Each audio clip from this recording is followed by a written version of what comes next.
সংক্ষিপ্ত আলোচ্য বিষয় হচ্ছে Dhaka, the city of Akhiruzzaman বা কিয়ামতের শহর ঢাকা। এ বিষয়ে কোরআন এবং সুন্নাহ থেকে কিছু সারগর্ভ আলোচনা আপনাদের সামনে উপস্থাপন করার চেষ্টা করব ইনশাআল্লাহ আযজা ওয়া জাল। ওয়া মা তাওফীকি ইল্লা বিল্লাহ আলাইহি তাওয়াক্কালতু ওয়া ইলাইহি উনীব। আল্লাহ রাব্বুল আলামিন আমাদের প্রত্যেককে আলোচনা শুনে বুঝে আমল করার তৌফিক দান করুন, আমিন। আমি আলোচনা শুরু করতে চাই পবিত্র কোরআনুল কারীমের সূরাতুন নাহল এর 89 নম্বর আয়াত থেকে। আল্লাহ রাব্বুল আলামিন এই আয়াতে বলেছেন, আউযু বিল্লাহি মিনাশ শাইতানির রাজীম, ওয়া নাযালনা আলাইকাল কিতাবা তিবয়ানান লিকুল্লি শাই ওয়া হুদা ওয়া রাহমাতান ওয়া বুশরা লিল মুসলিমিন। আল্লাহ পাক বলেছেন, হে নবী, আমি আপনার কাছে এমন একটা কিতাব নাজিল করেছি। হে নবী মুহাম্মদ সাল্লাল্লাহু আলাইহি ওয়াসাল্লাম, আমি আপনার প্রতি এমন একটা কিতাব নাজিল করেছি যেই কিতাবটি প্রত্যেকটা বিষয়ের ব্যাখ্যা। তিবয়ানান মানে ব্যাখ্যা, কুল্লি শাই প্রত্যেকটা বিষয়ের,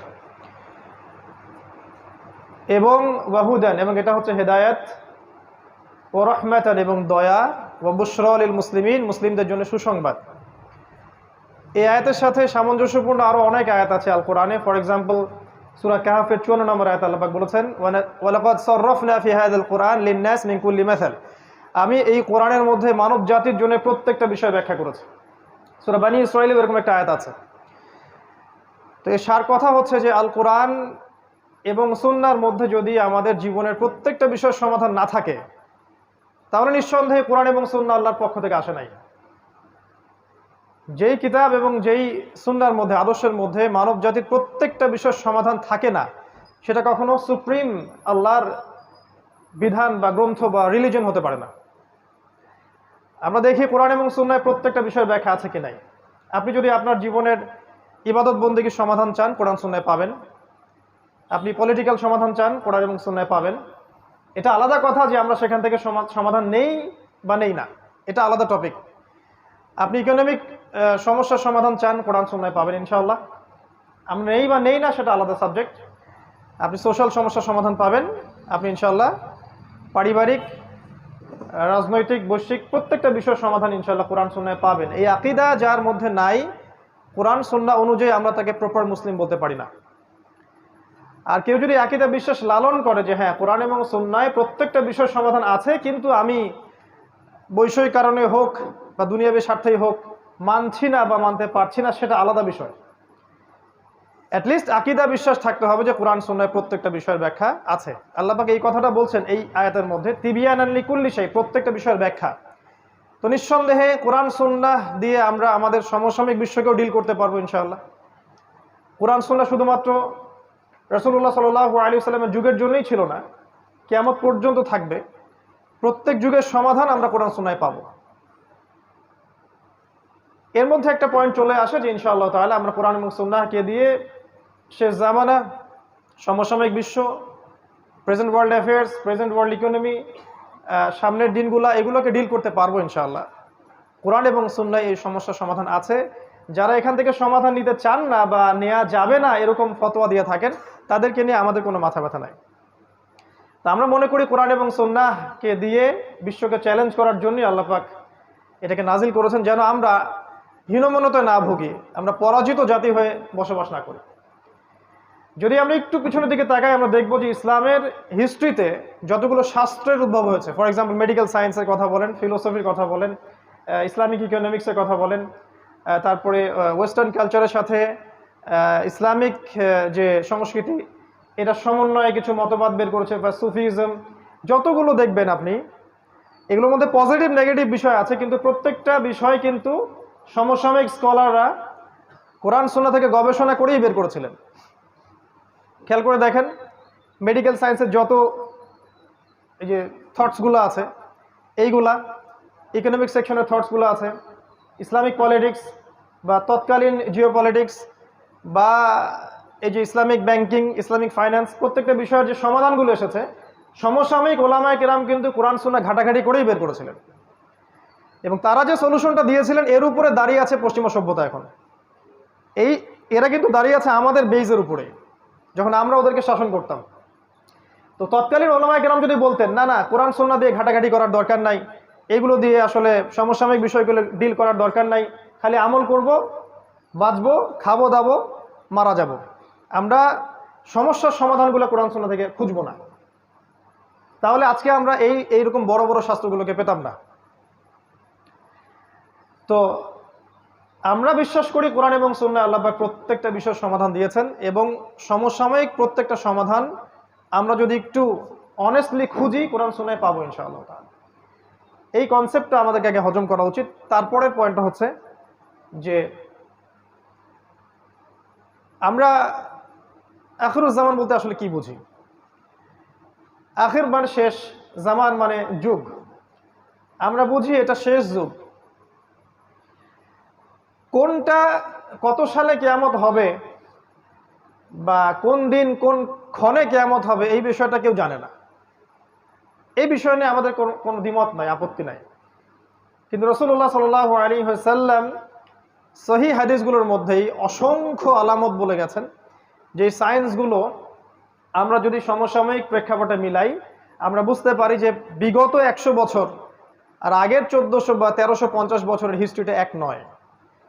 লাস্ট 100 বছরে এমন এমন অনেক কিছু হয়েছে এই ওয়ার্ল্ডের মধ্যে যেটা বিগত 1300 বছরেও হয়নি আসলে। এটার জন্য কি করা দরকার? এটার জন্য একটু কোরআন এবং সুন্নাহর সাথে আরো কয়েকটা সাবজেক্ট পড়াশোনা করা দরকার।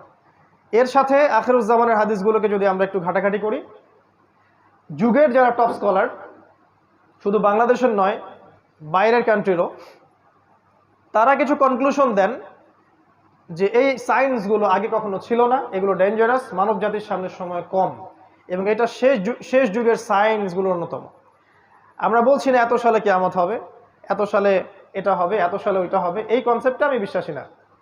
অ্যাটলিস্ট আমরা we are giving a wake up call to this উম্মাহ। আমরা এই উম্মাকে একটা ওয়েক আপ কল দিচ্ছি যে সামনের দিনগুলো আপনার জন্য এইভাবে একটা সিকোয়েন্স অনুযায়ী যেতে পারে। আল্লাহু আ'লাম বিসওয়াব, আল্লাহ পাকই ভালো জানেন, কিন্তু আমাদের ধারণা এমন হতে পারে। আমাদের ধারণা ভুলও হতে পারে, সঠিকও হতে পারে। যদি ভুল হয় আমাদের পক্ষ থেকে, সঠিক হলে আল্লাহর পক্ষ থেকে। আর যদি আমাদের ধারণা ভুলও হয়, আমরা শুধরানোর জন্য প্রস্তুত আছি। অ্যাটলিস্ট আমরা একটা ওয়েক আপ কল দিচ্ছি যে এখনকার সময় আর আগামী বিশ্বটা বিগত 1300 বছরের মতো হবে না। কোরআন এবং সুন্নাহর সাথে কোন কোন সাবজেক্টের জ্ঞান থাকলে আপনিও এটা বুঝতে পারবেন, এটা একটু বলি 2 মিনিটে। শুধুমাত্র কোরআন এবং সুন্নাহর লিটারাল জ্ঞান থাকলে হবে না। লিটারাল মানে হচ্ছে আমরা পড়লাম, বুঝলাম, কাট পেস্ট, যেটাকে আমরা বলি প্রোটেস্ট্যান্ট ভার্সন অফ ইসলাম। কোরআনের অনুবাদ পড়লাম, হাদিসের অনুবাদ পড়লাম, মনে করলাম যে আমি বড় মুফতি হয়ে গেছি, এখন স্টেটমেন্টগুলো দেওয়া শুরু করলাম, কনক্লুশনে গেলাম, এটা ঠিক না। বা এই দুইটা সাবজেক্ট থাকলেই যে আপনি এই জামানাকে ডিল করতে পারবেন এমন না ব্যাপারটা। এই যুগে যদি আমরা এসক্যাটোলজিক্যাল জ্ঞান পেতে চাই, শেষ জামানার জ্ঞান পেতে চাই, তাহলে কোরআন এবং সুন্নাহর গভীর জ্ঞানের সাথে সাথে আমাদেরকে তাফসীর সম্পর্কে জানতে হবে, অবশ্যই আমাদেরকে ফিকহ জানতে হবে, আমাদেরকে ইসলামিক হিস্ট্রিটা জানতে হবে, ইসলামিক হিস্ট্রিটা অ্যাটলিস্ট। এবং আমি বারবার বলি ওয়ার্ল্ড হিস্ট্রি, বিশ্বের ইতিহাস, এটা জানা উচিত। এটার জন্য ক্লাসিক্যাল অনেক বই আছে ইউনিভার্সিটিতে, এগুলো পড়াতে কোনো দোষ নাই, এগুলো সেকুলার সিস্টেম নয়, এগুলো আমাদেরই সিস্টেম। এই আখিরুজ জামানকে বুঝতে হলে ইকোনমিক্স জানতে হবে। ইকোনমিক্স যে জানে না সে শেষ জামানকে বুঝতে পারবে না। ওলামায়ে কেরাম উত্তরই দিতে পারছেন না যে কিভাবে বাজার থেকে গোল্ড কয়েন এবং সিলভার দিরহামকে তুলে দেওয়া হলো, কেন দেওয়া হলো, কারা দিল, তাদের উদ্দেশ্য কি ছিল। আমি বলি একটা কথা অনেকটা ক্ষোভ নিয়েই, যে আগামীতে যদি ইসরায়েল তেজপাতা এটাকে লেমিনেটিং করে মুদ্রা হিসেবে চালু করে, আমরা সবাই বলবো এটা জায়েজ এবং হালাল। এবং যারা বলবে না এটা জায়েজ না, এটা হালাল না, তাদেরকে এরা বলবে এটা খারাজি। এটাই আমরা মনে করি দুঃখের সাথে।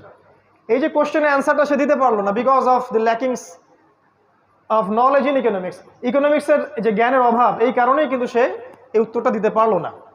এটা কোন ইকোনমিক্সের কথা বলছি? শুধুমাত্র কি আল্লামা তাকি উসমানীর বইগুলো পড়লেই হয়ে যাবে? ব্যাপারটা এমন নয়। ব্যাপারটা হচ্ছে ওয়ার্ল্ড ইকোনমিক্স সম্পর্কেও জ্ঞান থাকতে হবে। এই জ্ঞানটা কিন্তু সেকুলারদের বেশি আছে আমাদের চাইতে। কিছু বিষয়ে হজম করা উচিত, এই জ্ঞানগুলো ওদের বেশি আছে আমাদের চাইতে। না হলে ওরা রিবাকে দিয়ে, সুদকে দিয়ে আপনাকে ডমিনেট করতে পারতো না। সারা ওয়ার্ল্ডে আপনাকে সুদ খাওয়াচ্ছে। অ্যাজ এ মুসলিম আপনি সুদ খাচ্ছে, আমি সুদ খাচ্ছি, কম বেশি সবাই জড়িত। কিন্তু আমাদের ফাইন্যান্সটা কোথায় গেল? ইকোনমিক সিস্টেমটা কোথায় গেল? আমরা কেন এমন কোনো সিস্টেম লঞ্চ করতে পারলাম না যেটা আমাদেরকে হালালের মধ্যে রাখবে? আর ওরা কিভাবে রিবা দিয়ে সারা ওয়ার্ল্ডকে ডমিনেট করলো। আজকে সকালে আমি একটা হাদিস পড়েছিলাম, যদিও হাদিসটা সনদটা দুর্বল। আলী রাদিয়াল্লাহু আনহু সেই হাদিসের বর্ণনাকারী ছিলেন। তিনি বলছিলেন দাজ্জালকে ফলো করবে এমন কিছু মানুষ যারা সুদখোর, যারা রিবা বা সুদকে কেন্দ্র করে তাদের পুরো ইকোনমিক সিস্টেমটা লঞ্চ করেছে। কোন কান্ট্রি সেটা? আমরা যদি একটু ওয়ার্ল্ড ইকোনমিক্স ঘাঁটি দেখবো সারা ওয়ার্ল্ডে একটা কান্ট্রি আছে, একটা সভ্যতা আছে যারা সুদকে দিয়ে সারা বিশ্ব শাসন করছে। এর মাস্টার মাইন্ড ইসরায়েল, আর সেখানে জিউসরা আছে।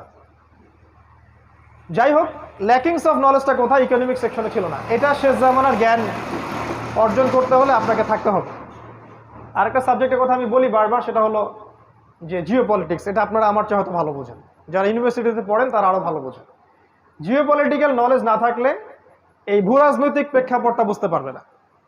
কেন চায়না রাশিয়া একসাথে, কেন ন্যাটোর সাথে টার্কি, কেন পাকিস্তান নিউক্লিয়ার ওয়েপেন্স থাকার পরেও কিছু করতে পারে না ইসরায়েল এগেনস্টে, এগুলো আপনি অ্যান্সার পাবেন না যদি জিও পলিটিক্যাল নলেজ আপনার না থাকে। আমাদের দেশের পররাষ্ট্রনীতিগুলোর মধ্যে আমরা অনেকে চাই যে খুব এগ্রেসিভ হোক, কেন আমরা পারি না? কি কারণ? এটা যারা জিও পলিটিক্স জানে তারা বোঝে। আর যারা আবেগে চলে তারা মনে করে যে এখনই জিহাদ লঞ্চ করতে হবে, বোগাস জিহাদ। আবার অনেক প্রশ্নের উত্তর, কিভাবে ইসরায়েল রাইজ করলো, কেন ব্রিটেন সারা ওয়ার্ল্ডকে শাসন করেছিল, তারপরে কিভাবে তারা আমেরিকাকে নিয়ে আসলো, রিপ্লেস করলো, অনেক প্রশ্নের উত্তর পাবেন না আপনি যদি আপনি জিও পলিটিক্স না জানেন, এর সাথে কোরআন সুন্নাহ না জানেন। ওরা কি করেছে সেকুলাররা? ওরা শুধু জিও পলিটিক্সকে নিয়েছে, কোরআন সুন্নাহকে নেয় নাই। আর আমরা বলছি কোরআন সুন্নাহর বেসিসেই আপনাকে জিও পলিটিক্স পড়তে হবে। দেন সূরা মাইদা পড়েন, আল্লাহ পাক বলেছেন পররাষ্ট্রনীতি কেমন হতে হবে। লা তাত্তাখিযুল ইয়াহুদা ওয়ান নাসারা আউলিয়া, আল্লাহ পাকের স্টেটমেন্ট। আমরা কিন্তু এখানে হেদায়েত নেই নাই। লা তাজিদান্না আশাদ্দান নাস আদাওয়াতাল লিল্লাযিনা আমানু আল ইয়াহুদ ওয়াল্লাযিনা আশরাকু, মুমিনদের জন্য সবচেয়ে বড় শত্রু দুইটা দল, আল ইয়াহুদ আল্লাযিনা আশরাকু, যারা শিরক করে। এগুলো কি সাহাবায়ে কেরাম মেনে চলেন নাই? ওই সময় আমাদের মাথা ছিল উঁচু, আমরা এখন মেনে চলি না, আমাদের মাথা আজকে নিচু। জিও পলিটিক্স জানতে হবে। এর সাথে আমি বলি একটা সাবজেক্ট, সেটা হচ্ছে যে ইন্টারন্যাশনাল মনিটারি সিস্টেম সম্পর্কে জ্ঞান রাখতে হবে, যেটাকে আমরা বলি ওয়ার্ল্ড ব্যাংক এবং IMF। আরও কিছু সাবজেক্ট আছে, মূল এই সাবজেক্টগুলো যদি আপনি না জানেন কোরআন সুন্নাহর সাথে, তাহলে আখিরুজ জামান আপনি চিনতে পারবেন না। এটা সম্ভব না। শুধুমাত্র কোরআন এবং সুন্নাহর লিটারাল অর্থগুলো পড়ে আপনি কখনো বুঝতে পারবেন না আসলেই ওয়ার্ল্ডে কি হচ্ছে। এই জন্য যখন আপনি কোনো স্টেটমেন্ট দিবেন মানুষ বলবে এটা পাগল হয়ে গেছে। তা আমরা বলছি যে নিউক্লিয়ার ওয়ার সামনে আসছে, আমরা বলছি দাজ্জাল জেরুজালেম থেকে বিশ্ব শাসন করবে, পাল্টা পোস্ট দিয়ে রাখলো স্কুল বয় টাইপের কিছু মানুষ, দাজ্জাল খোরাসান থেকে বের হবে। ভাবখানা এমন যে হাদিসগুলো আমরা কখনো পড়িই নাই। আমরা যদি একটা কোশ্চেনই করি, তাহলে রাসূলুল্লাহ সাল্লাল্লাহু আলাইহি ওয়াসাল্লাম মদিনা ইবনে সাইয়্যিদকে দাজ্জাল কেন মনে করতেছেন? Answer me. রাসূলুল্লাহ সাল্লাল্লাহু আলাইহি ওয়াসাল্লাম মদিনায় ইবনে সাইয়্যিদকে কেন দাজ্জাল মনে করছেন? হে ওমর, ও যদি দাজ্জাল হয়ে থাকে তুমি ওকে হত্যা করতে পারবে না, আর ও যদি দাজ্জাল না হয়ে থাকে নিরাপরাধ ব্যক্তিকে হত্যার মধ্যে কোনো ফল নেই। ইবনে সাইয়্যিদ বলছে আল্লাহর কসম আমি জানি দাজ্জাল কে, তার পিতার নাম কি, বা ইত্যাদি ইত্যাদি। হাদিসগুলো পড়ে দেখেন, বুখারী মুসলিম। তাহলে রাসূলুল্লাহ সাল্লাল্লাহু আলাইহি ওয়াসাল্লাম যে কে ভালো জানে যে কোথা থেকে দাজ্জাল বের হবে, তিনি কেন খোরাসানের কথা না বলে সেখানে গিয়ে মদিনা ইবনে সাইয়্যিদকে ইনভেস্টিগেট করছেন?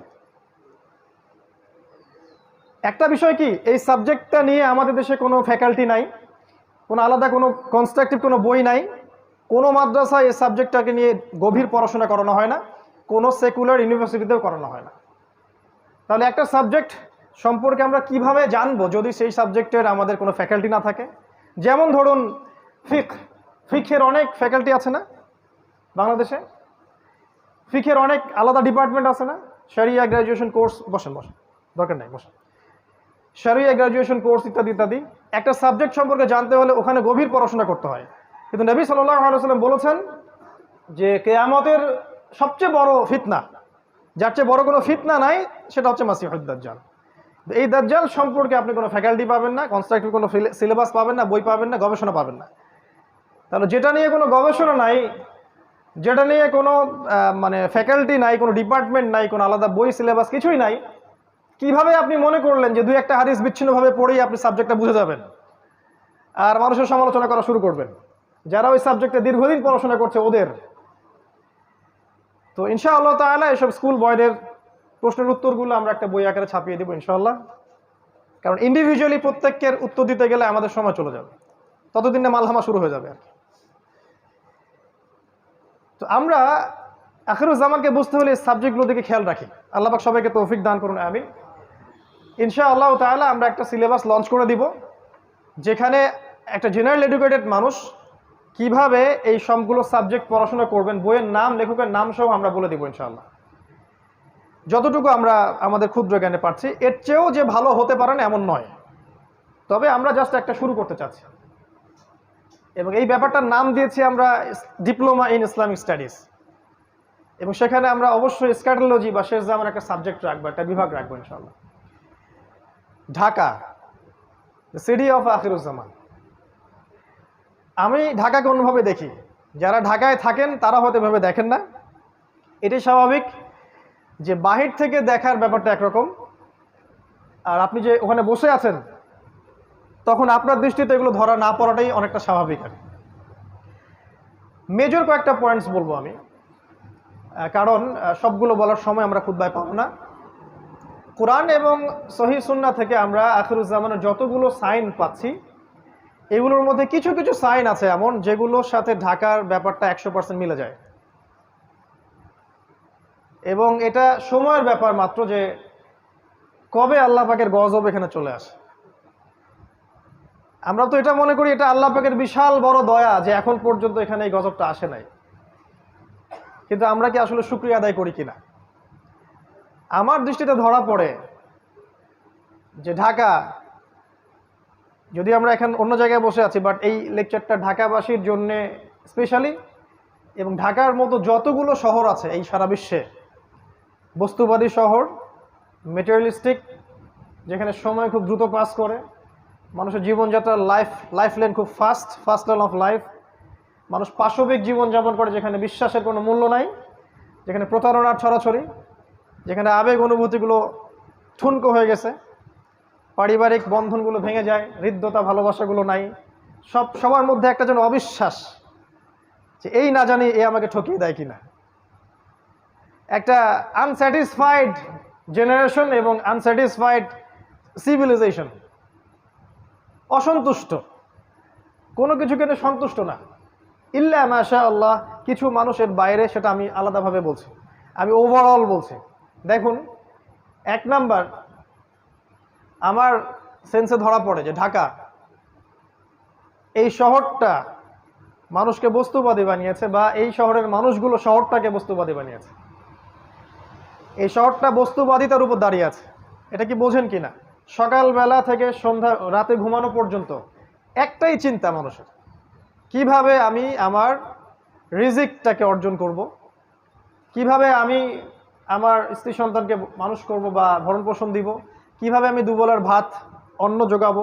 এখানে যেন মানুষ বাঁচার জন্য লড়াই করে, সকাল থেকে সন্ধ্যা পর্যন্ত ছুটছে আর ছুটছে। ছোটার স্পিডটা দেখতে আপনাকে ওই যে ওভার ক্রসিংগুলো আছে এর উপর উঠতে হবে একটু কষ্ট করে, এবং একটু রিল্যাক্স মুডে আপনি দেখবেন কিভাবে মানুষ ছুটছে, কোথায় জানি মানুষ ছুটছে, মনে হচ্ছে মানুষ জান্নাতের দিকে ছুটছে। যদি এমন হতো এভাবেই মানুষ জান্নাতের দিকে ছুটতো, খেয়াল করে দেখবেন ছুটছে আর ছুটছে ছুটছে। এই ভোর থেকে শুরু হবে রাত 12টা, 1টা, 2টা, 3টা পর্যন্ত। ঢাকায় যেন কখনো রাত হয় না, 24 ঘন্টায় দিন। এখানে টাইম যায় রাসূলুল্লাহ সাল্লাল্লাহু আলাইহি ওয়াসাল্লামের সেই হাদিসের মতো, তিনি বলেছিলেন আখিরুজ্জামানের সময় যাবে বছর মাসের মতো, মাস সপ্তাহের মতো, সপ্তাহ দিনের মতো। ঢাকায় যেন সময় তাকে আটকানো যায় না, সময়ের মধ্যে বারাকা নাই। আপনারা এখন যেখানে বসে আছেন এখানে সময়ে বারাকা আছে, এখানে আপনি সময়কে দ্রুতভাবে পাস করতে দেখবেন না।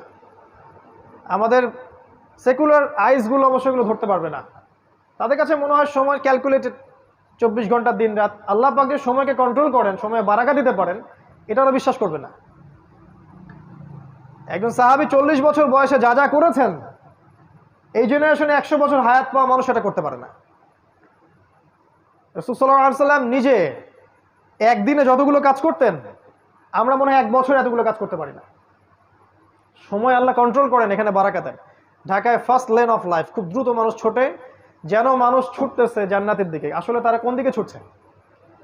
তারা ছুটছে মূলত বস্তুবাদী ভোগবিলাসের দিকে, আল্লাহ পাক যেগুলো বলেছেন যুইয়িনা লিন-নাস হুব্বুশ শাহাওয়াতি মিনান নিসা, এই যে 6টা বিষয় বা 5টা বিষয় আল্লাহ পাক বলেছেন, এগুলোর পিছনে মানুষ ছোটে। খাওয়া, পড়া, ভরণ পোষণ, আরেকটু প্রোগ্রেস, আরেকটু স্ট্যাটাসকে বাড়ানো যায় কিভাবে, আমার আছে 1 কোটি টাকা, কেমন করে এটা 2 কোটি হবে, আমার 5তলা বিল্ডিং আছে, কেমন করে এটা 10তলা হয়। এই বস্তুবাদিতার দিকে ঢাকা ছুটছে। আপনি জানেন কি না এটা কিয়ামতের একটা আলামত। এটা আখিরুজ্জামানে কিয়ামতের বড় একটা সাইন, যে মানুষ দুনিয়ার পিছনে ছুটবে, দিন থেকে মানুষ সরে যাবে। এবং আল্লাহ পাক গজব হিসেবে এই মুসলিম জাতির উপরে এই দুনিয়ার চাকচিক্যটাকে উন্মুক্ত করে দিবেন। হাদিস এভাবে এসেছে, এই দুনিয়ার চাকচিক্য তোমাদের জন্য উন্মুক্ত করা হবে, ঠিক যেমন পূর্ববর্তীদের জন্য করা হয়েছিল। আর এই দুনিয়া তোমাদেরকে ধ্বংস করবে, ঠিক যেমন করে পূর্ববর্তীদেরকেও দুনিয়া ধ্বংস করেছে। এটা হচ্ছে ফিউচার এই বস্তুবাদী ঢাকার। 2 নম্বর হচ্ছে, দেখুন এখানে যতগুলো সিস্টেম আছে, এই সিস্টেমগুলো দাঁড়িয়ে আছে অন দ্য বেসিস অফ শিরক অ্যান্ড কুফর। শুধুমাত্র এই শহরটার কথা আমি বলছি না, এরকম যত শহর আছে সারা ওয়ার্ল্ডে তাদের কথা বলছি। দাঁড়িয়ে আছে education system on the basis of শিরক, আপনার political system on the basis of কুফর অ্যান্ড শিরক, আপনার ইকোনমিক সিস্টেম দাঁড়িয়ে আছে শিরকের উপরে। কেউ ডিবেট করতে চাইলে আমি রাজি আছি, কিন্তু প্রমাণ করতে পারবো যে এগুলো শিরকের উপর দাঁড়িয়ে আছে। এখানে জ্ঞানের সংজ্ঞা শেখানো হয়েছে, যে পরীক্ষা নিরীক্ষা পর্যবেক্ষণের মাধ্যমে যেটা লাভ করবেন সেটা জ্ঞান। আর আল্লাহ পাক বলছেন আল্লাহর পক্ষ থেকে যা নাজিল হয় সেটাই চূড়ান্ত জ্ঞান। কুফর এবং শিরক এখানে শেখানো হয়েছে। জ্ঞান অর্জনের কি উদ্দেশ্য? একটা জব, একটা চাকরি। এই জন্য বড় বড় চাকচিক্যময় ইউনিভার্সিটি গড়ে উঠেছে এখানে শহরের মধ্যে। এবং এই ইউনিভার্সিটিসগুলো আমাদেরকে কি শিখাচ্ছে আসলে দিন শেষে? ওজুর মাসআলা, গোসলের মাসআলা, 10টা হাদিস, 20টা কোরআনের আয়াত, 10টা সূরা, ইতিহাস, ফিকহ। আপনাকে শেখাচ্ছে কিভাবে আপনি একটা চাকরি অর্জন করবেন, আপনার স্ট্যাটাস বাড়বে, বাড়ি গাড়ি করবেন, খাবেন, ফুর্তি করবেন, এনজয় করবেন, পাশবিক লাইফ লিড করবেন, দেন ইউ উইল ডাই, আপনি মারা যাবেন। মারা যাওয়ার পরে আপনার 3 বার জানাজা পড়ানো হবে 3টা জায়গায়। তারপর 3 দিন পর মানুষ আপনাকে ভুলে যাবে। এবার গন ফ্রম হিস্ট্রি, আপনি হিস্ট্রি থেকে, ইতিহাস থেকে আপনার নাম শেষ, মুছে গেছে। ঢাকা আপনাকে এটা শেখাচ্ছে, এবং এর মতো যত সভ্যতা আছে এগুলা। এটা বস্তুবাদী এডুকেশন সিস্টেম। আল্লাহ পাক বলেছেন আমার নাজিল করা যে শিক্ষা ব্যবস্থা, এটা হচ্ছে এমন, মানুষ জ্ঞান অর্জন করবে আল্লাহকে পাওয়ার জন্য। জ্ঞান অর্জনের উদ্দেশ্য হবে দিন প্রচার করা, প্রতিষ্ঠা করা, বিনয়ী হওয়া, নম্র হওয়া, এবং জ্ঞান অনুযায়ী আমল করা। জ্ঞান এমন হবে উপকারী, যেটা আল্লাহর পক্ষ থেকে নাজিল হয়, যে জ্ঞান আমাদেরকে আল্লাহ থেকে দূরে সরাবে না, বরং কাছাকাছি নিয়ে আসবে। মিলান আপনার এডুকেশন সিস্টেমের সাথে এগুলোকে, আসলে কি এমন হচ্ছে কিনা। কিন্তু লাক্সারিয়াস বিল্ডিংয়ের তো অভাব নাই। ব্যাঙের ছাতার মতো লক্ষ লক্ষ প্রতিষ্ঠান আপনার শহরে, কয়টা প্রতিষ্ঠান আপনাকে আল্লাহর দিকে নিয়ে আসতেছে? এডুকেশন সিস্টেম দাঁড়িয়ে আছে শিরকের উপর। আপনার ইকোনমিক সিস্টেম আপনার শহরের দাঁড়িয়ে আছে শিরকের উপরে। তারা আল্লাহর হালালকে হারাম করেছে, আর আল্লাহর হারামকে তারা হালাল করেছে। আল্লাহ পাক সুদকে হারাম করেছিলেন, তারা সুদকে হালাল করেছে। তারা রিবাকে ফরজ করেছে। আল্লাহ পাক দিয়েছিলেন একটা মনিটারি সিস্টেম, সেটাকে তারা তুলে দিয়েছে। আল্লাহ পাক কারেন্সি দিয়েছিলেন, সেটাকে তারা তুলে দিয়েছে। আল্লাহর হালালকে কেউ যদি হারাম করে, আর আল্লাহর হারামকে কেউ হালাল করে, এটাকে কি বলা হয়? সূরা তাওবার 31 নম্বর আয়াত পড়ে দেখেন, এখানে বলা হচ্ছে এটা শিরক। কি জানেন একটা? হ্যাঁ, না এটা না, যাই হোক, আমি এই মুহূর্তে মনে করতে পারছি না। শেষের শব্দটা দেখবেন যে এখানে শিরকের কথা বলা আছে। ইত্তাখাযু, মনে পড়েছে, ইত্তাখাযু আহবারহুম ওয়া রুহবানহুম আরবাবা মিন দুনিল্লাহ ওয়াল মাসীহ ইবনে মারইয়াম। তারা কি করেছিল? আল্লাহকে বাদ দিয়ে, খ্রিস্টানদের কথা বলা হচ্ছে, জিউসদের কথা বলা হচ্ছে, পাদ্রী দরবেশ এদেরকে রবের আসনে বসিয়েছিল। ভালো করে শোনে না একটা, তারা পাদ্রী এবং দরবেশদেরকে রবের আসনে বসিয়েছিল, এবং ঈসা আলাইহিস সালামকে রবের আসনে বসিয়েছিল। ওয়ামা উমিরু ইল্লা লিয়াবুদু ইলাহা ওয়াহিদা, কিন্তু ওদেরকে শুধু আদেশ করা হয়েছিল তারা এক আল্লাহর ইবাদত করবে। এই আয়াতটা যখন পড়া হচ্ছে আদী ইবনে হাতেমের সামনে, তা আদী ইবনে হাতেম বলছেন যে আমরা তো আমাদের পাদ্রী দরবেশদের ইবাদত করি না ইয়া রাসূলুল্লাহ। আল্লাহ রাসূল বলছেন আলাইসা ইউহারিমুনা ফাআহাল্লাহ ফাতুহিল্লুনাহু, তারা কি আল্লাহর হারামকে হালাল করে দেয় না? তোমরা কি সেটা গ্রহণ করো না? তারা কি আল্লাহর হালালকে হারাম করে দেয় না? তোমরা কি সেটা মেনে নাও না? বা তারা কি আল্লাহর হারামকে হালাল করে না? তোমরা কি সেটা মেনে নাও না? তখন আদী ইবনে হাতেম বলল যে হ্যাঁ, বেলা ইয়া রাসূলুল্লাহ, এটা তো আমরা করি। আমরা হয়তো সরাসরি ওদের ইবাদত করি না, ওদেরকে সেজদা করি না, ওদের সামনে নজর মানত করি না, কিন্তু ওরা আল্লাহর হালালকে হারাম করলে আমরা মেনে নিচ্ছি, আর ওরা আল্লাহর হালালকে যদি হারাম করে ফেলে আমরা মেনে নিচ্ছি। আল্লাহ রাসূল বলেন সাল্লাল্লাহু আলাইহি ওয়াসাল্লাম, তিলকা ইবাদাতুহুম, এটাই হচ্ছে ওদের ইবাদত করা। এখন আপনি আসেন আপনার সিস্টেমের দিকে। আল্লাহ পাক সুদকে হারাম করেছেন, আমরা কি করেছি? হালাল করেছি। আল্লাহ পাক মাদককে হারাম করেছেন, আমরা হালাল করে নিয়েছি। নিজেকে প্রশ্ন করেন, আমরা কিন্তু মন থেকে হালাল করে নিয়েছি। আল্লাহ পাক জিনাকে হারাম করেছেন, আমরা উন্মুক্ত করছি। আল্লাহ পাক খিলাফাকে হালাল করেছেন, আমরা হারাম করেছি। আল্লাহ পাক অনেক কিছুকে হালাল করেছেন যেগুলোকে আমরা হারাম করে নিয়েছি, বা আবার আল্লাহ পাক অনেকে হারামও করেছেন যেগুলোকে আমরা হালাল করে নিয়েছি। এই সিস্টেমটা যদি চলতে থাকে, এটাকে আল্লাহ পাক বলেছেন শিরক। ওয়া মা উমিরু ইল্লা লিয়াবুদু ইলাহান ওয়াহিদা লা ইলাহা ইল্লা হু সুবহানাহু ওয়া তাআলা আম্মা ইউশরিকুন। এই কথাটা বলতে যাচ্ছিলাম, আম্মা ইউশরিকুন, তারা যে শিরক করছে আল্লাহর সাথে, এখান থেকে আল্লাহ পাক পবিত্র। তার মানে এই কাজটাকে আল্লাহ পাক শিরক বলেছেন। তো আপনার শহরের এডুকেশন সিস্টেম, আপনার ব্যাংকিং সিস্টেম, আপনার ফাইন্যান্স, আপনার ইকোনমিক সিস্টেম, এগুলো দাঁড়িয়ে আছে শিরকের উপরে, কুফরের উপরে। এর জন্য আপনি একা দায়ী নন, এর জন্য আমাদের রাষ্ট্র দায়ী নয়, এর জন্য আমাদের শুধু এই ওলামায়ে কেরাম বা আমরা যারা সাধারণ জনগণ আমরাই দায়ী নই, ব্যাপারটা এমন নয়। আমাদের দোষ আছে, কিন্তু বড় দোষটা অন্য কারো, যাদের দিকে আমাদের চোখ নাই। আমাদের চোখটা হচ্ছে আপোষের ইখতলাফগুলোর দিকে আমাদের চোখটা বেশি আর কি। কিভাবে আমরা আমাদের মধ্যে ইখতলাফ করে মারামারি কাটাকাটি করে বিভক্ত হব, এদিকে চোখটা আমাদের বেশি। বড় যে মূল এনিমি, ওর দিকে আমাদের চোখটা কিন্তু আসলে নাই। তো এটা আপনার ঢাকা। আরও আছে আপনার ঢাকার পলিটিক্যাল সিস্টেম, দাঁড়িয়ে আছে অন দ্য বেসিস অফ শিরক। শুধু এই শহরের না, পুরো ওয়ার্ল্ড ওয়াইড, গ্লোবালি। তবে এটা চিরদিন থাকবে না ইনশাআল্লাহ। এটা একসময় ছিলও না, একসময় থাকবেও না। মাঝখানে একটা সময় আপনি পাচ্ছেন। এক সময় ছিল খেলাফা, আর পৃথিবীর শেষও হবে খেলাফা দিয়ে। এই উম্মতে মুহাম্মাদির স্টার্টিংটা ছিল খেলাফা দিয়ে। খেলাফা নিশ্চয়ই বুঝি আমরা, এমন স্টেট যেটা, যার মালিক আল্লাহ, এমন স্টেট যে রাষ্ট্রের প্রত্যেকটা বিষয়ের ফয়সালা হবে আল্লাহর বিধান অনুযায়ী, এমন স্টেট যেখানে আল্লাহ হচ্ছে আল আকবর, আল্লাহ হচ্ছে আল মালিক, মানুষ জনগণ আল মালিক আল আকবর নয়, বরং আল্লাহর দাসত্বের অধীনে প্রত্যেক মানুষ স্বতন্ত্র স্বাধীন। খেলাফা স্টেট একটা সময় ছিল, উমর ইবনুল খাত্তাবের যুগে, আবু বকর সিদ্দিকের যুগে, উসমান আলী, এই সময় ছিল, এখন নাই। একটা সময় আবার আসবে। কে আনবে, কিভাবে আসবে, এটা জানতে হলে আপনি আখিরুজ্জামান স্টাডি করেন, পাবেন ইনশাআল্লাহ। আমরা জানি যে এই পৃথিবীর শেষটাও হবে খেলাফা দিয়ে, এবং এই পৃথিবীতে মানব জাতির যে ইতিহাস, এটাও শুরু হয়েছিল কিন্তু খেলাফা দিয়েই।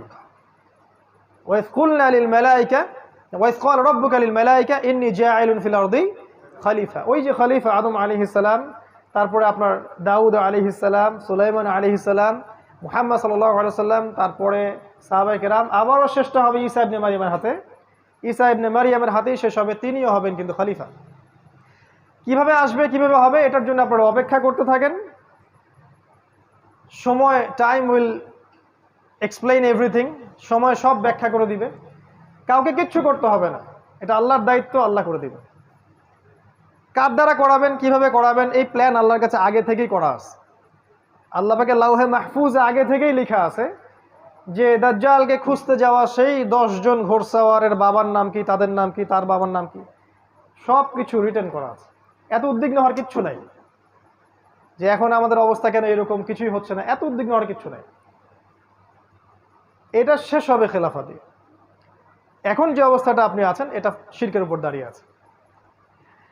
যারা দাঁড়িয়ে রেখেছে, দাঁড় করিয়ে রেখেছে, তাদের প্রতি নসিহত করা ছাড়া আমাদের কোনো আসলে কাজ নাই এই মুহূর্তে। কারণ আমরা দুর্বল, আর এটা আমাদের জন্য শোভাও পায় না যে আমরা তাদের পক্ষে বিরুদ্ধে এমন কিছু করব যেটা আমাদের শক্তি নাই।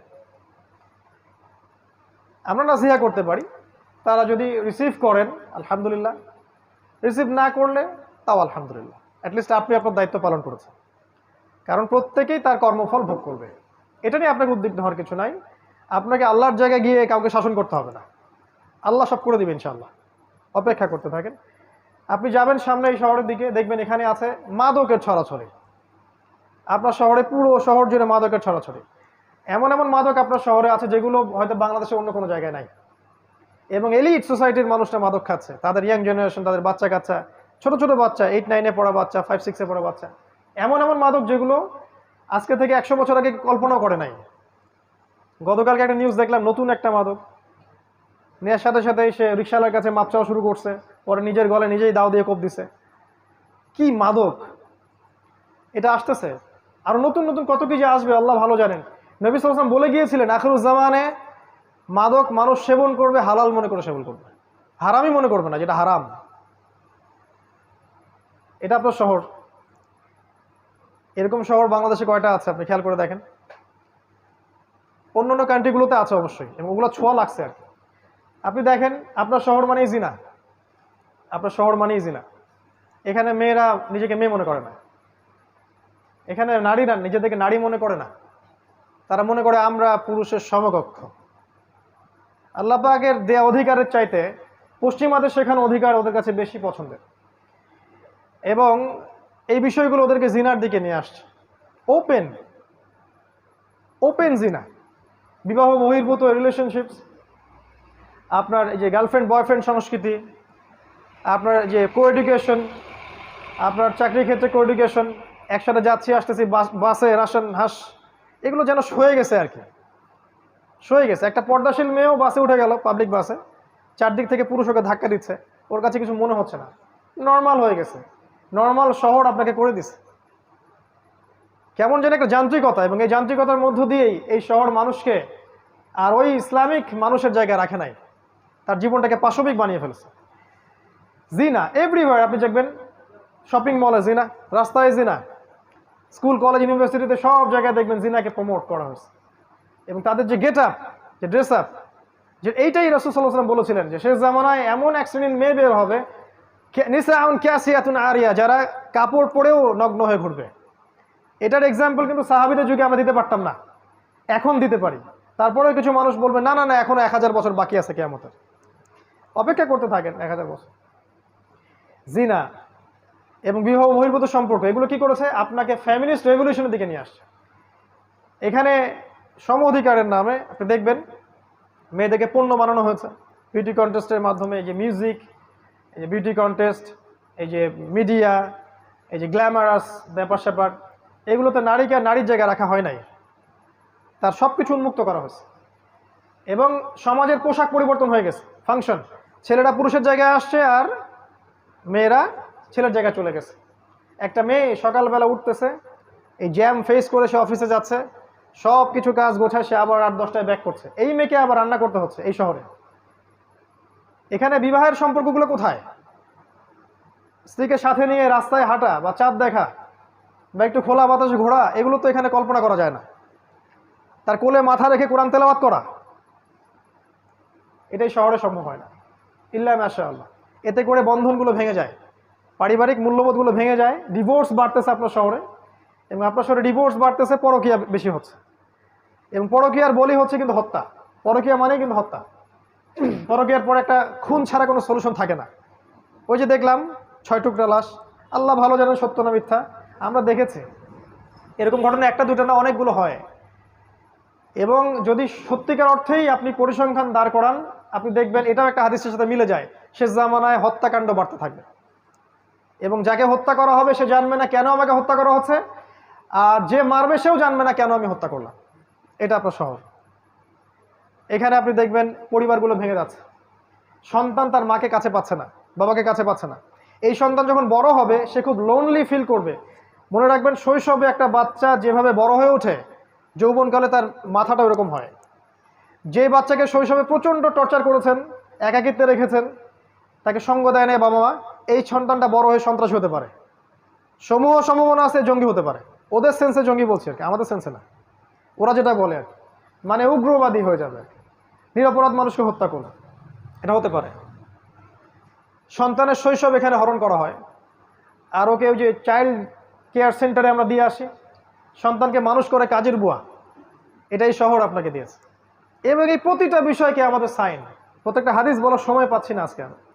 এই শহর আপনাকে আরো দিয়েছে সময়ের দ্রুততা, এখানে সময় দ্রুত পাস করে, এখানে সময়ের সাকিনা নেই। এই শহরের একটা ছেলেকে যদি আপনি একটা প্রত্যন্ত কোনো গ্রামে রেখে আসেন, সব টেকনোলজিকে বাদ দিয়ে স্মার্টফোন টোন ক্যান্সেল করেন, হি উইল বিকাম ক্রেজি, সে পাগল হয়ে যাবে, চলতেই পারবে না সে, ওর মাথা খারাপ হয়ে যাবে যে আমি কিভাবে সময় কাটাবো এখন।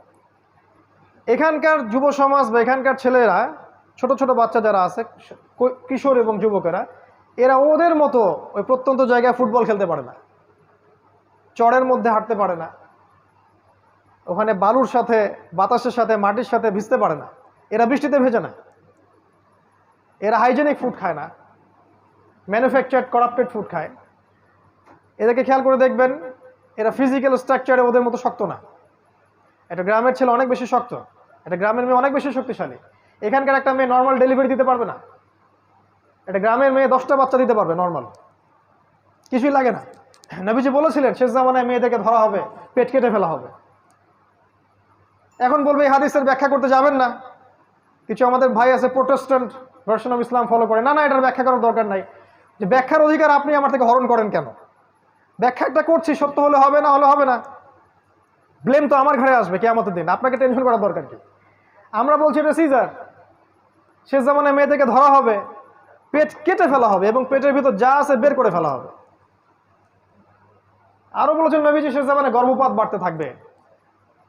আপনার এই যে জিনা, আপনার পর্নোগ্রাফি, আপনার শহর মানে পর্নোগ্রাফি, এখানে যত ফ্যাক্ট, এই যে ইন্ডাস্ট্রিগুলো গড়ে উঠেছে গ্ল্যামারাস, এগুলোর ভিতরে আছে পর্নোগ্রাফি, আমার যেটা আপনারা ভালো জানেন। এবং এই প্রতিটা সেক্টর, এই আপনার ইন্ডাস্ট্রিয়াল সেক্টরগুলো, এই যে মাদকের সেক্টরগুলা, মিউজিশিয়ানগুলা, আর অন্যান্য যারা যারা আছে এই লাইনে, এদের মধ্যে একটা বড় অঙ্কের মানুষ হচ্ছে সমকামী, দে আর হোমোসেক্সুয়াল, এবং ওদের সংগঠনও আছে, আপনার শহরেই আছে।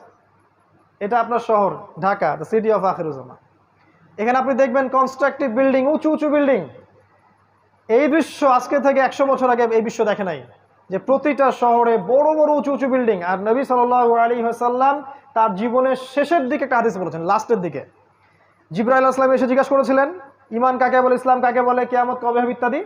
নবীজি এই হাদিসে বলেছেন কিয়ামত কবে হবে আমি জানি না, বা এভাবে বলেছেন যে তোমার জ্ঞান, মাল মাসউল আনহা বিআলাম মিনাস সাইল, প্রশ্নকারীর চেয়ে উত্তরদাতা বেশি জানে না।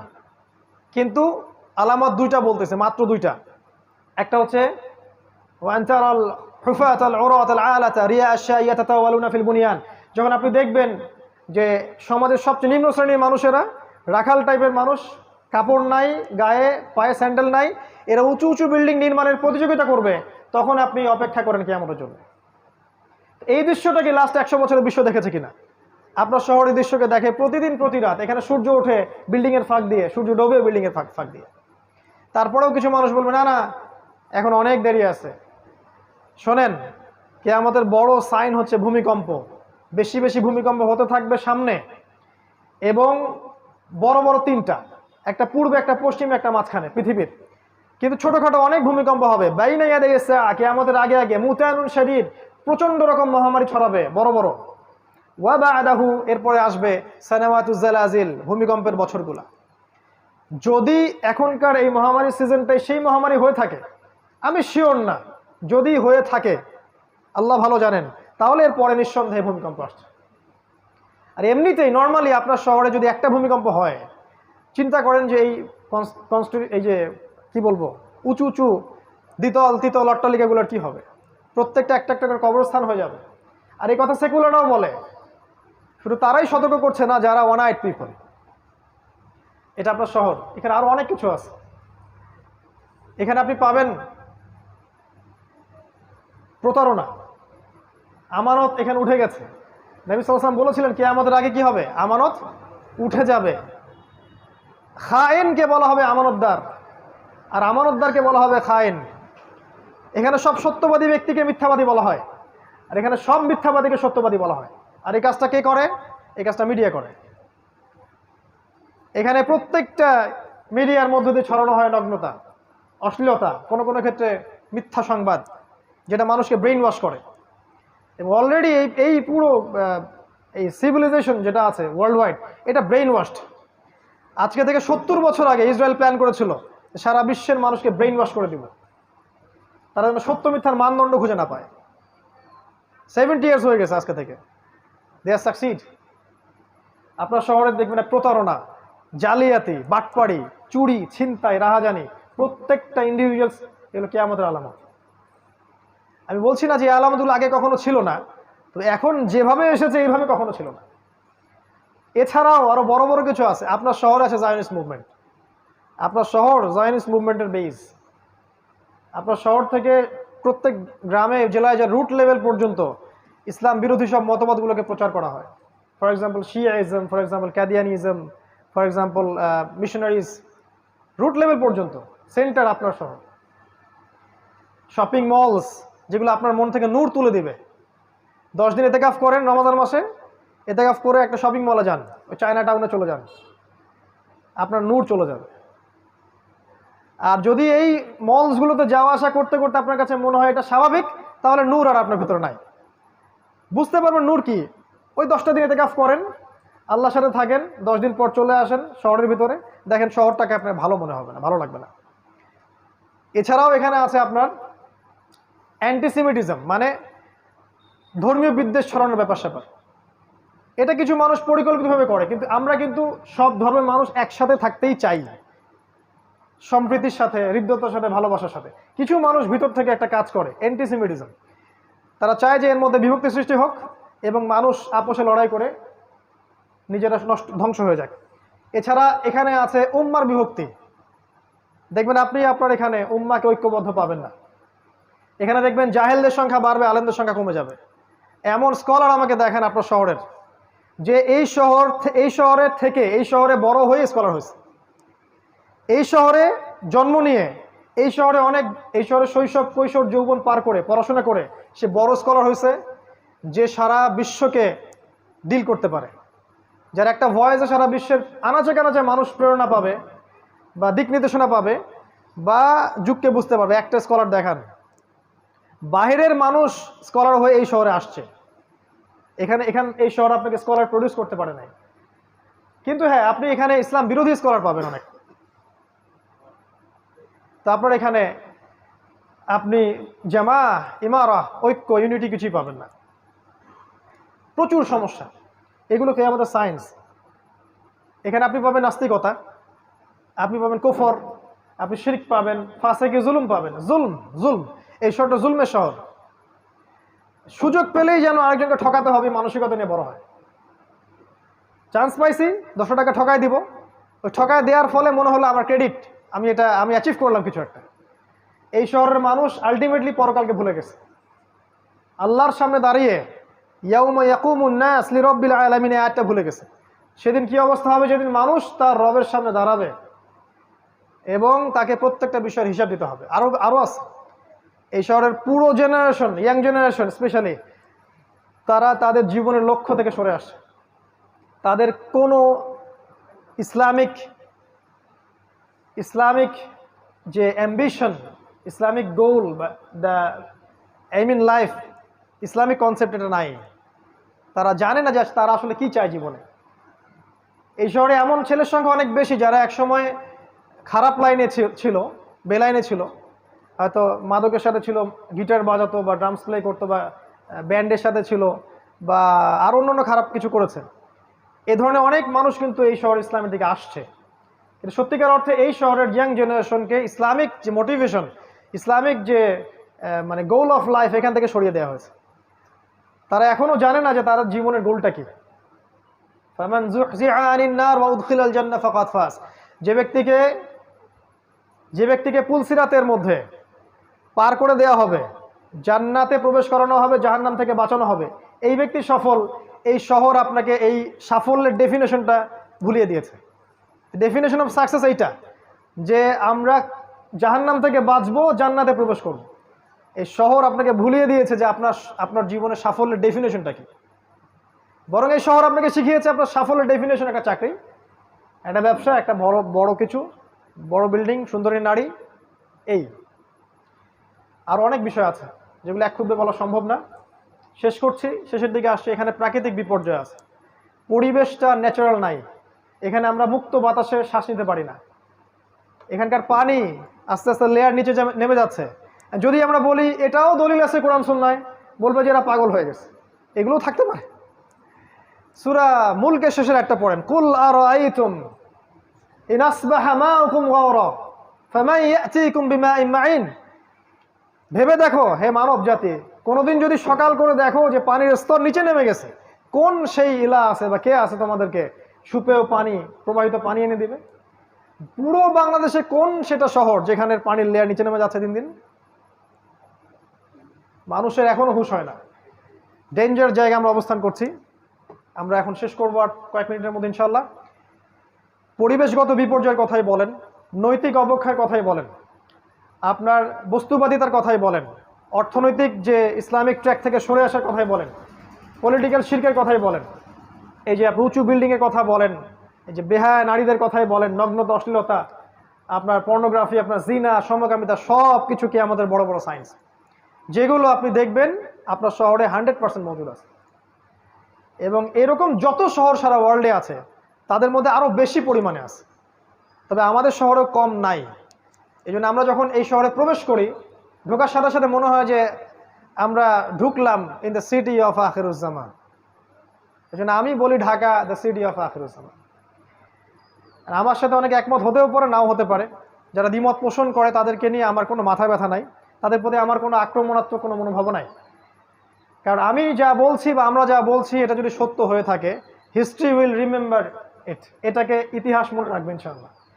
একসময় আমরা থাকবো না, তো মানুষ মনে রাখবে যে অমুক অমুক অমুক অমুক এই কথাগুলো আগেই বলে গিয়েছিল।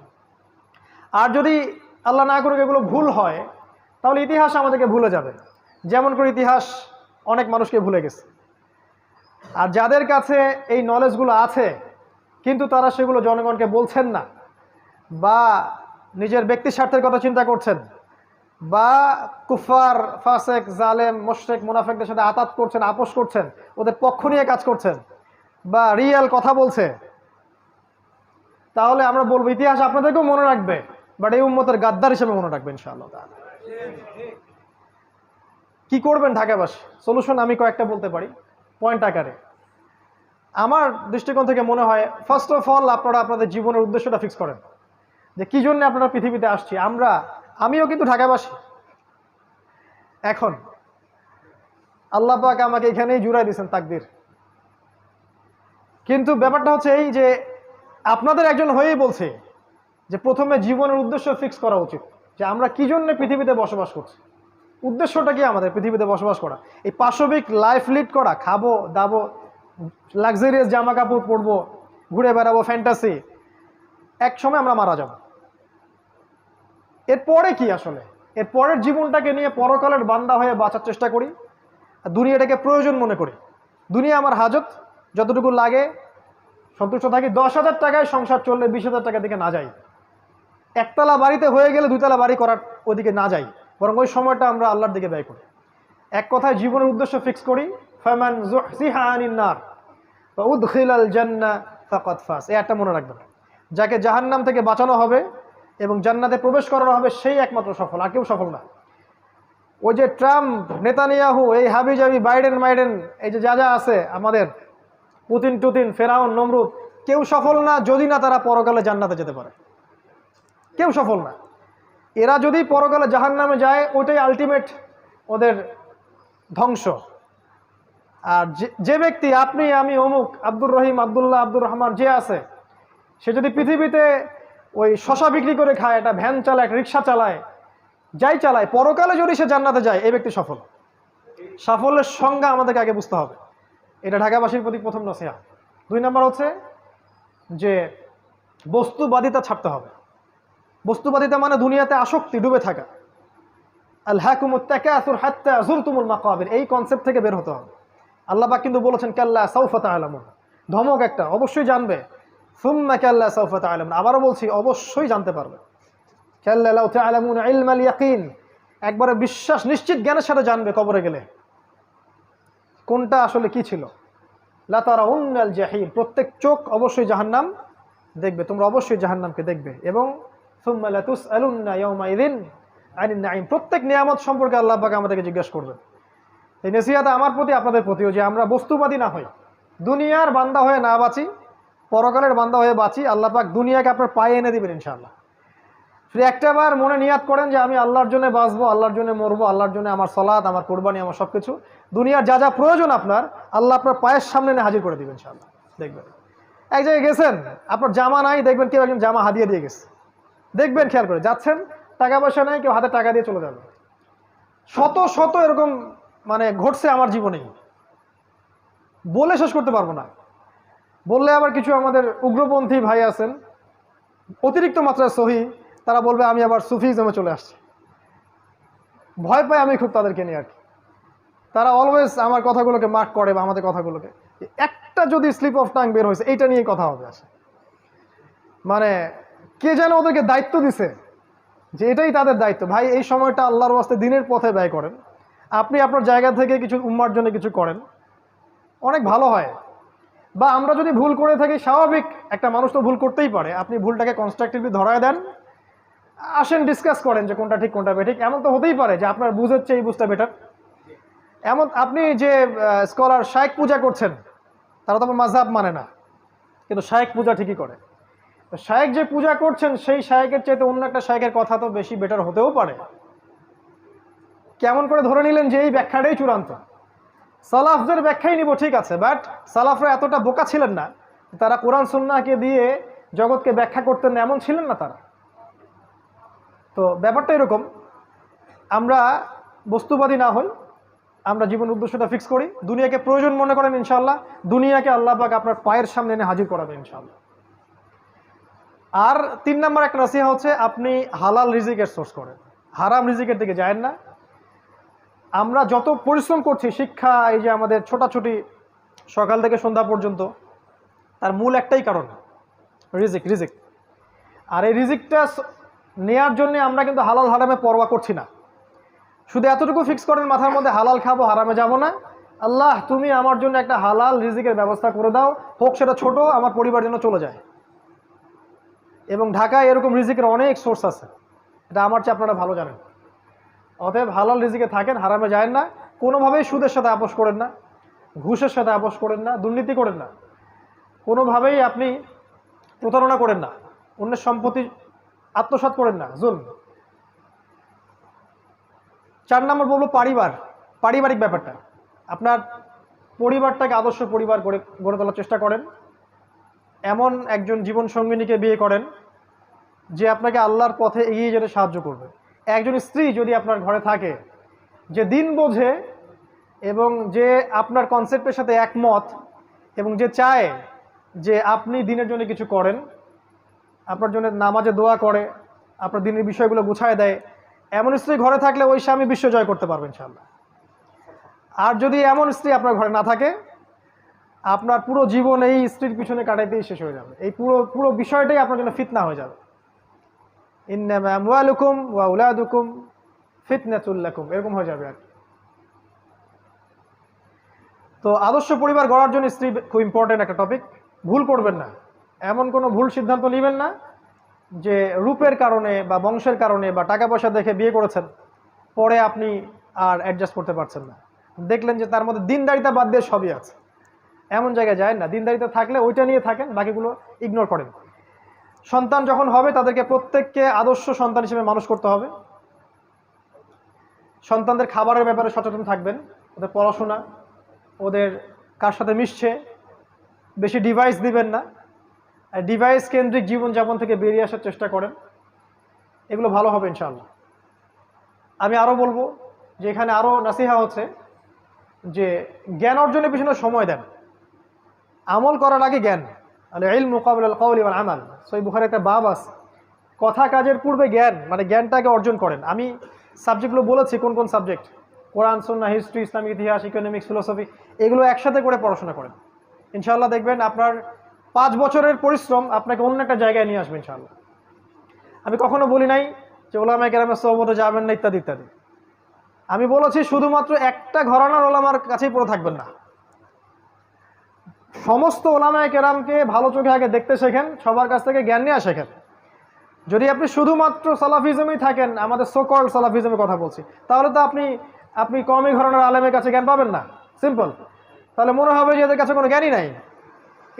এটা তো অহংকার, কেবর, যেটা ইবলিসের ছিল।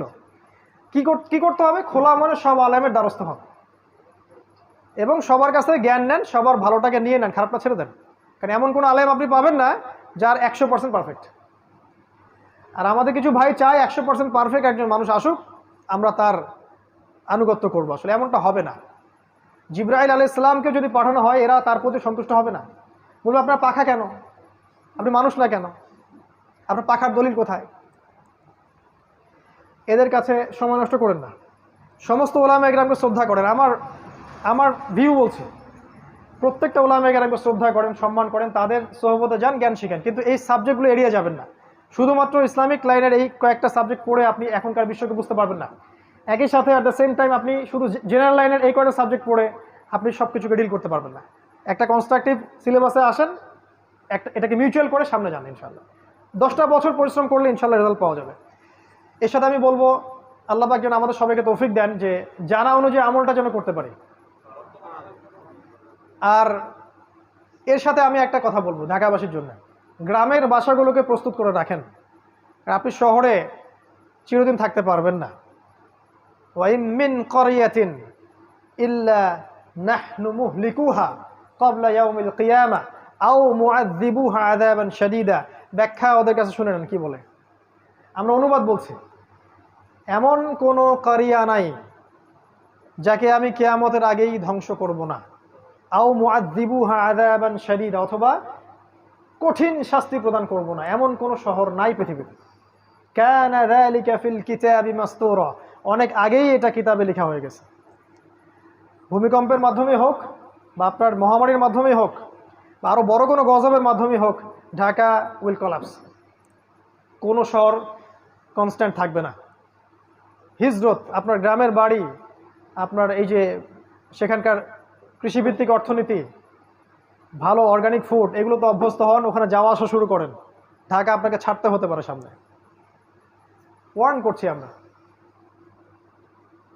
এবং এরকম বড় বড় শহরগুলো, আর সবচেয়ে বড় কথা হচ্ছে যে এই শহরটা উৎপাদন কেন্দ্রিক নয়, আমদানি রপ্তানি কেন্দ্রিক। একটা মালহামা সবকিছুকে ব্লক করে দিবে, এখানে যারা থাকবে তারা আফসোস করবে যদি আমরা এখান থেকে আগে লিভ করতে পারতাম। এটা প্রস্তুতি রাখেন। সর্বোপরি আল্লাহ পাক আমাদেরকে যতটুকু নিয়ামত দিয়েছেন, আমাদের জ্ঞান, আমাদের টাকা পয়সা, আমাদের স্ত্রী সন্তান, আমাদের এই যে জামা ইমারা, এগুলোকে দিয়ে দিনের খেদমত করার চেষ্টা করেন যতটুকু পারেন। ইনশাআল্লাহ সমসাময়িক বিষয়গুলো পড়েন, আগামীর জন্য প্রস্তুত থাকেন এবং আপোষে ইখতিলাফ না করে, যারা ইখতিলাফ করে ওদেরকে ভুলে যান। আপোষে যারা ইখতিলাফ করে না, ওয়ানুম্মা ওয়ান জামা কনসেপ্টে বিশ্বাস করে, এই মানুষগুলোকে নিয়ে শান্তিপূর্ণভাবে মাক্কি জীবনে রাসূল সাল্লাল্লাহু আলাইহি ওয়াসাল্লাম যেভাবে এগিয়ে গিয়েছিলেন, আপনার এই শহরটা হচ্ছে কোনো বেটার জায়গা নয়, এইভাবে এগিয়ে গিয়ে আপনি একটা জামা বা একটা কমিউনিটি গড়ে তোলার চেষ্টা করেন। এটার খুব অভাব সারা দেশে। এটা যদি করতে পারি ইনশাআল্লাহ তাআলা, আল্লাহ পাক আমাদের মধ্যে একটা রুহামা দিবেন, একটা জামা দিবেন, একটা সুন্দর মৈত্রী ভালোবাসা থাকবে এবং এই শহরের যে জাহিলিয়াতগুলো আছে এগুলোকে স্কিপ করা আমাদের জন্য সহজ হবে, কারণ একা একা আপনি কিছুই করতে পারবেন না। আল্লাহ পাক আমাদের সবাইকে আলোচনাটা শুনে বুঝে আমল করার তৌফিক এনায়েত করুন, আমিন। আজকের সময় আসলে সংক্ষিপ্ততার কারণে অনেক বিষয় স্কিপ করে গেলাম। ইনশাআল্লাহ তাআলা আগামীতে আমরা এটা নিয়ে